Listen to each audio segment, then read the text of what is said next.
नमः। यथार्थ गीता श्रीमद् भगवत गीता अथाष्टमोऽध्याय। 7वें अध्याय के अंत में योगेश्वर श्री कृष्ण ने कहा कि पुण्य कर्म अर्थात नियत कर्म आराधना को करने वाले योगी संपूर्ण पापों से छूटकर उस व्याप्त ब्रह्म को जानते हैं। अर्थात कर्म कोई ऐसी वस्तु है जो व्याप्त ब्रह्म की जानकारी दिलाता है। उस कर्म को करने वाले व्याप्त ब्रह्म को, संपूर्ण कर्म को, संपूर्ण अध्यात्म को, संपूर्ण अधिदैव, अधिभूत और अधियज्ञ सहित मुझको जानते हैं। अतः कर्म कोई ऐसी वस्तु है जो इन सब से परिचित कराती है। वे अंतकाल में भी मुझको ही जानते हैं। उनकी जानकारी कभी विस्मृत नहीं होती। इस पर अर्जुन ने इस अध्याय के प्रारंभ में ही उन्हीं शब्दों को दोहराते हुए प्रश्न रखा। अर्जुन उवाच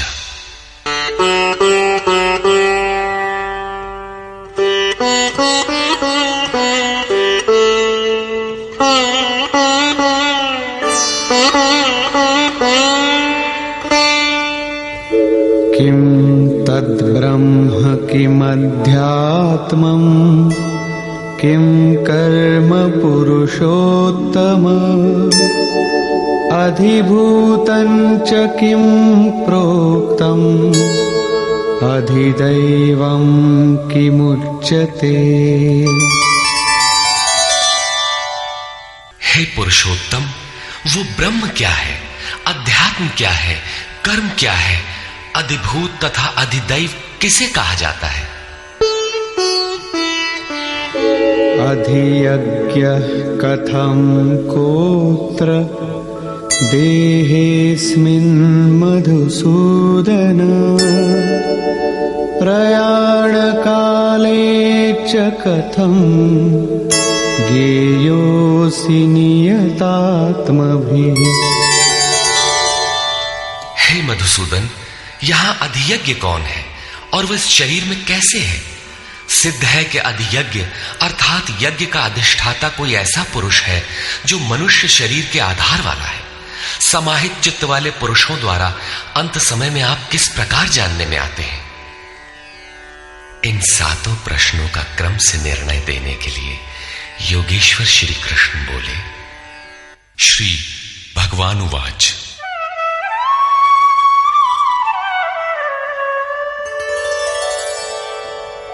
अक्षरं ब्रह्म परमं स्वभावोऽध्यात्ममुच्यते भूतभावोद्भवकरो विसर्गः कर्म संज्ञितः।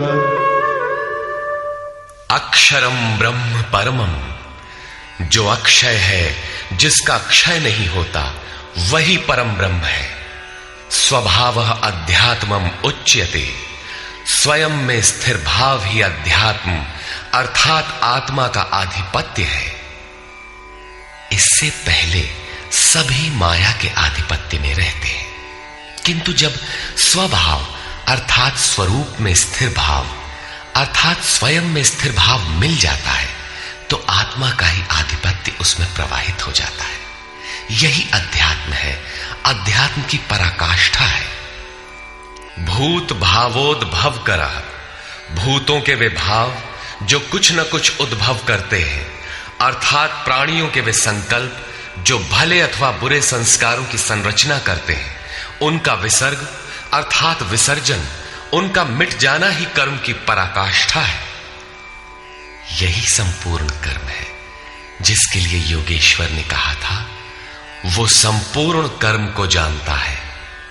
वहां कर्म पूर्ण है, आगे आवश्यकता नहीं है। नियत कर्म, इस अवस्था में जबकि भूतों के वे भाव जो कुछ न कुछ रचते हैं, भले अथवा बुरे संस्कार संग्रह करते हैं, बनाते हैं, वे जब सर्वथा शांत हो जाएं, यही कर्म की संपूर्णता है। इसके आगे कर्म करने की आवश्यकता नहीं रह जाती।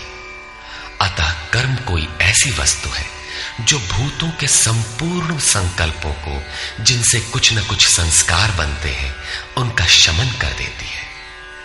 कर्म का अर्थ है आराधना, चिंतन, जो यज्ञ में है। अधिभूतं क्षरो भावः पुरुषश्चाधिदैवतम् अधियज्ञोऽहमेवात्र देहे देहभृतां वर। जब तक अक्षय भाव नहीं मिलता, तब तक नष्ट होने वाले संपूर्ण क्षर भाव अधिभूत अर्थात भूतों के अधिष्ठान है। वही भूतों की उत्पत्ति के कारण है। पुरुषः च अधिदैवतम, और प्रकृति से परे जो परम पुरुष है वही अधिदैव अर्थात संपूर्ण देवों, दैवी संपद का अधिष्ठाता है। दैवी संपद उसी परम देव में विलय हो जाती है। देहधारियों में श्रेष्ठ अर्जुन, इस मनुष्य तन में मैं ही अधियज्ञ अर्थात यज्ञों का अधिष्ठाता हूं। अतः इसी शरीर में अव्यक्त स्वरूप में स्थित महापुरुष ही अधियज्ञ है। योगेश्वर श्री कृष्ण एक योगी थे जो संपूर्ण यज्ञों का भोक्ता है। अंत में यज्ञ उसमें प्रवेश पा जाते हैं, वही परम स्वरूप मिल जाता है। इस प्रकार अर्जुन के 6 प्रश्नों का समाधान हुआ। अब अंतिम प्रश्न कि अंत काल में कैसे आप जानने में आते हैं जो कभी विस्मृत नहीं होते।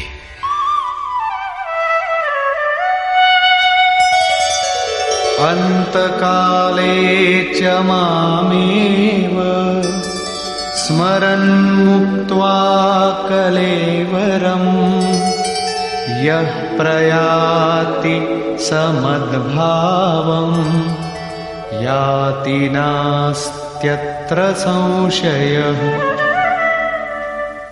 योगेश्वर श्री कृष्ण कहते हैं, जो पुरुष अंत काल में अर्थात मन के निरोध और विलय काल में मेरा ही स्मरण करते हुए शरीर के संबंध को छोड़ अलग हो जाता है, वो मद्भावम साक्षात मेरे स्वरूप को प्राप्त होता है। इसमें संशय नहीं है। शरीर का निधन शुद्ध अंतकाल नहीं है। मरने के बाद भी शरीरों का क्रम पीछे लगा रहता है। संचित संस्कारों की सतह के मिट जाने के साथ ही मन का निरोध हो जाता है, और वो मन भी जब विलय हो जाता है तो वहीं पर अंतकाल है, जिसके बाद शरीर धारण नहीं करना पड़ता। ये क्रियात्मक है, केवल कहने से, वार्ताक्रम से समझ में नहीं आता। जब तक वस्त्रों की तरह शरीर का परिवर्तन हो रहा है, तब तक शरीरों का अंत कहां हुआ। मन के निरोध और निरुद्ध मन के भी विलय काल में जीते जी शरीर के संबंधों का विच्छेद हो जाता है। यदि मरने के बाद ही यह स्थिति मिलती तो श्री कृष्ण भी पूर्ण नहीं होते। उन्होंने कहा कि अनेक जन्म के अभ्यास से प्राप्ति वाला ज्ञानी साक्षात मेरा स्वरूप है। मैं वह हूं और वह मुझ में है। लेश मात्र भी उसमें और मुझ में अंतर नहीं है। यह जीते जी प्राप्ति है। जब फिर कभी शरीर न मिले, वही शरीरों का अंत है। ये तो वास्तविक शरीरांत का चित्रण हुआ, जिसके पश्चात जन्म नहीं लेना पड़ता है। दूसरा शरीरांत मृत्यु है, जो लोक प्रचलित है, किंतु इस शरीरांत के पश्चात पुनः जन्म लेना पड़ता है।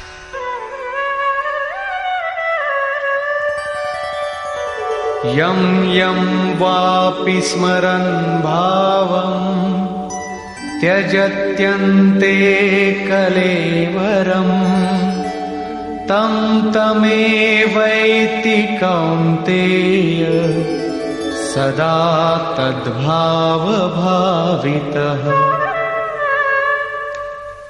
कौन्तेय, मृत्यु के समय मनुष्य जिस भी भाव को स्मरण करता हुआ शरीर को त्यागता है, उसको ही प्राप्त होता है। तब तो बड़ा सस्ता सौदा है। आजीवन मौज करें, मरने लगे तो भगवान का स्मरण कर लेंगे। किंतु श्री कृष्ण कहते हैं ऐसा होता नहीं। सदा तद्भाव भावितः, उस ही भाव का चिंतन कर पाता है जैसा जीवन भर किया है। वही विचार बरबस आ जाता है जिसका जीवन भर अभ्यास किया गया है, अन्यथा नहीं हो पाता। तस्मात् सर्वेषु कालेषु मामनुस्मर युध्य च मय्यर्पितमनो बुद्धिः मामे वैश्यस्य संशयम्। इसलिए अर्जुन, तू हर समय मेरा स्मरण कर और युद्ध कर। मुझ में अर्पित मन और बुद्धि से युक्त होकर तू निसंदेह मुझे ही प्राप्त होगा। निरंतर चिंतन और युद्ध एक साथ कैसे संभव है? हो सकता है कि निरंतर चिंतन और युद्ध का यही स्वरूप हो कि जय कन्हैया लाल की, जय भगवान की कहते रहें और बाण चलाते रहें। किंतु स्मरण का स्वरूप अगले श्लोक में स्पष्ट करते हुए योगेश्वर कहते हैं,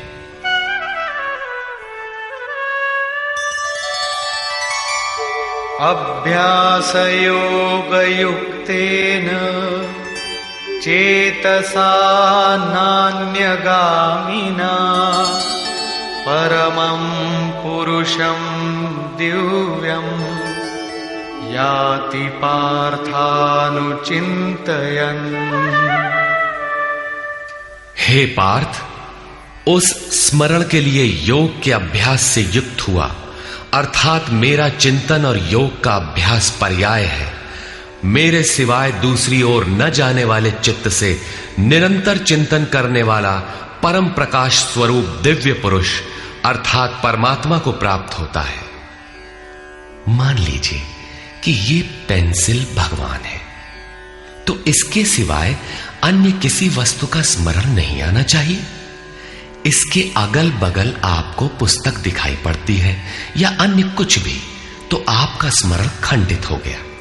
स्मरण जब इतना सूक्ष्म है कि इष्ट के अतिरिक्त दूसरी वस्तु का स्मरण भी ना हो, मन में तरंगे भी ना आए, तो स्मरण और युद्ध दोनों एक साथ कैसे होंगे? वस्तुतः जब आप चित्त को सब ओर से समेटकर अपने एक आराध्य के स्मरण में प्रवृत्त होंगे, तो उस समय मायिक प्रवृत्तियां काम क्रोध राग द्वेष बाधा के रूप में सामने प्रकट ही है। आप स्मरण करेंगे किंतु वे आपके अंदर उद्वेग पैदा करेंगे। आपका मन स्मरण से चलायमान करना चाहेंगे। इन बाह्य प्रवृत्तियों का पार पाना ही युद्ध है। निरंतर चिंतन द्वारा ही इनका अंत किया जाता है। इसलिए निरंतर चिंतन के साथ ही युद्ध संभव है। गीता का एक भी श्लोक बाह्य मारकाट का समर्थन नहीं करता। चिंतन किसका करें, इस पर कहते हैं, कविं पुराणमनुशासितारम् अणोरणीयां समनुस्मरेद्यः सर्वस्य धातारमचिन्त्य रूपम् आदित्यवर्णं तमसः परस्तात्।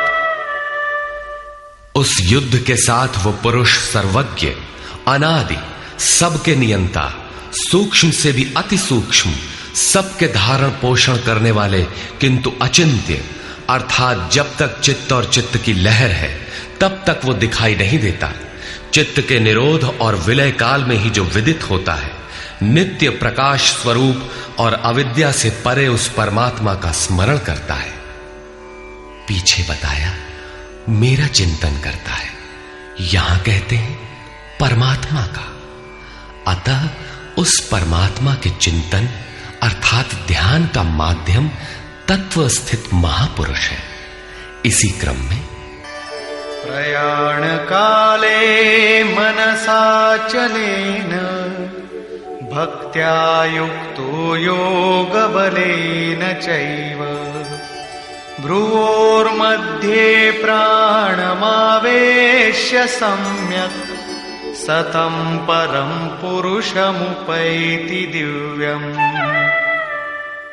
जो निरंतर उस परमात्मा का स्मरण करता है वो भक्ति युक्त पुरुष प्रयाण काले मन के विलीन अवस्था काल में योग बल से अर्थात उसी नियत कर्म के आचरण द्वारा भ्रिकुटी के मध्य में प्राण को भली प्रकार स्थापित करके अर्थात प्राण अपान को भली प्रकार सम करके न अंदर से उद्वेग पैदा हो न बाह्य संकल्प कोई लेने वाला हो, सत रज तम भली प्रकार शांत हो, सुरत इष्ट में ही स्थित हो, उस काल में वो अचल मन अर्थात स्थिर बुद्धि वाला पुरुष उस दिव्य पुरुष परमात्मा को प्राप्त होता है। सतत स्मरणीय है कि उसी एक परमात्मा की प्राप्ति का विधान योग है। उसके लिए नियत क्रिया का आचरण ही योग क्रिया है, जिसका सविस्तार वर्णन योगेश्वर ने 4 व 6वें अध्याय में किया है। अभी उन्होंने कहा निरंतर मेरा ही स्मरण कर। कैसे करें? तो इसी योग धारणा में स्थिर रहते हुए करना है।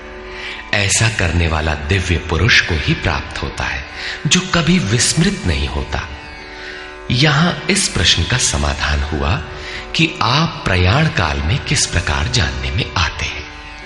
पाने योग्य पद का चित्रण देखें जो गीता में स्थान स्थान पर आया है।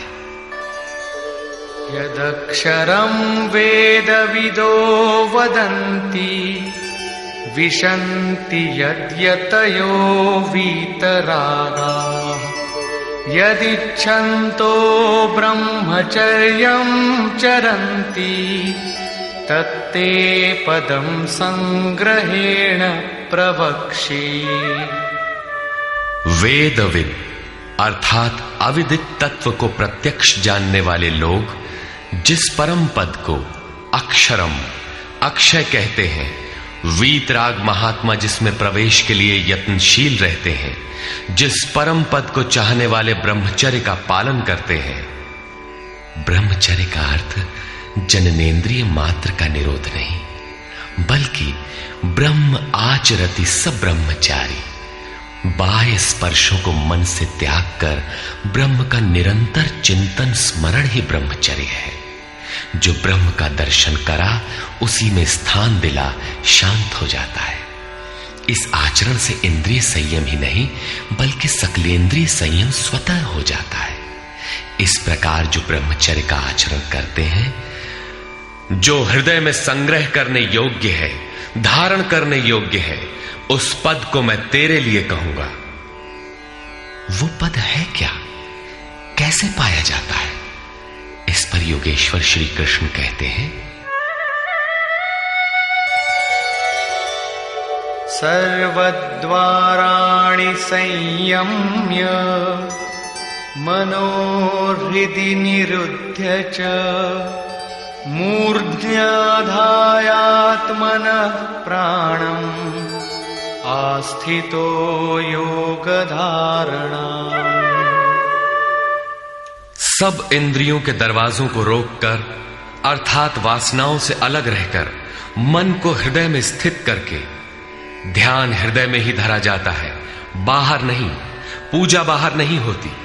और प्राण अर्थात अंतःकरण के व्यापार को मस्तिष्क में निरोध कर योग धारणा में स्थित होकर योग को धारण किए रहना है, दूसरा तरीका नहीं है।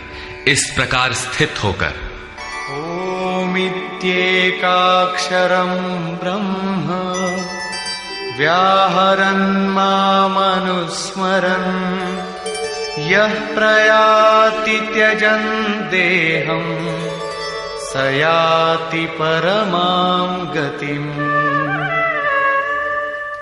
जो पुरुष ओम इति ओम इतना ही जो अक्षय ब्रह्म का परिचायक है, उसका जाप तथा मेरा स्मरण करता हुआ शरीर का त्याग कर जाता है, वो पुरुष परम गति को प्राप्त होता है। श्री कृष्ण एक योगेश्वर परम तत्व में स्थित महापुरुष सद्गुरु थे। योगेश्वर श्री कृष्ण ने बताया कि ओम अक्षय ब्रह्म का परिचायक है। तू उसका जप कर और ध्यान मेरा कर। प्राप्ति के हर महापुरुष का नाम वही होता है जिसे वो प्राप्त है, इसलिए नाम ओम का बताया और रूप अपना। योगेश्वर ने कृष्ण कृष्ण जपने का निर्देश नहीं दिया। कालांतर में भावुकों ने उनका भी नाम जपना आरंभ कर दिया और अपनी श्रद्धा के अनुसार उसका फल भी पाते हैं। जैसा कि मनुष्य की श्रद्धा जहां टिक जाती है, वहां मैं ही उसकी श्रद्धा को पुष्ट करता तथा मैं ही फल का विधान भी करता हूं। श्री कृष्ण ओम पर बल देते हैं।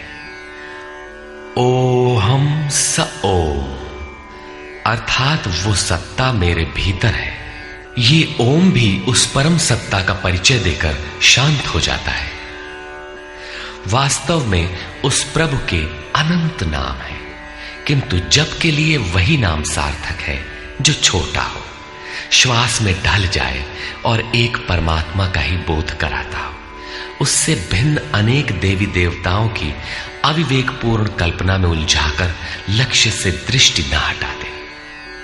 प्रारंभिक साधक नाम तो जपते हैं, किंतु महापुरुष के स्वरूप का ध्यान करने में हिचकते हैं। वे अपनी अर्जित मान्यताओं का पूर्वाग्रह छोड़ नहीं पाते। वे किसी अन्य देवता का ध्यान करते हैं जिसका योगेश्वर श्री कृष्ण ने निषेध किया है। अतः पूर्ण समर्पण के साथ किसी अनुभवी महापुरुष की शरण लें। पुण्य पुरुषार्थ सबल होते ही कुतर्कों का शमन और यथार्थ क्रिया में प्रवेश मिल जाएगा। योगेश्वर श्री कृष्ण के अनुसार इस प्रकार ओम के जप और परमात्म स्वरूप सद्गुरु के स्वरूप का निरंतर स्मरण करने से मन का निरोध और विलय हो जाता है और उसी क्षण शरीर के संबंध का त्याग हो जाता है। केवल मरने से शरीर पीछा नहीं छोड़ता। अनन्यचेता सततम यो मां स्मरति नित्यशः तस्याहं सुलभः पार्थ नित्ययुक्तस्य योगिनः। मेरे अतिरिक्त और कोई चित्त में है ही नहीं, उस अन्य किसी का चिंतन न करता हुआ अर्थात अनन्य चित्त से स्थिर हुआ जो अनवरत मेरा स्मरण करता है, उस नित्य मुझसे युक्त योगी के लिए मैं सुलभ हूं। आपके सुलभ होने से क्या मिलेगा? मामुपेत्य पुनर्जन्म दुःखालयम् शाश्वतम् नाप्नुवन्ति महात्मानः संसिद्धिं परमां गताः।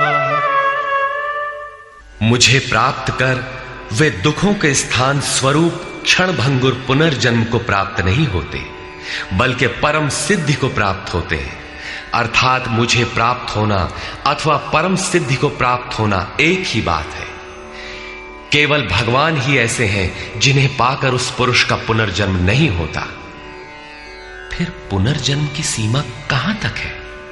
आब्रह्म भुवना लोका पुनरावर्तिनोर्जुन।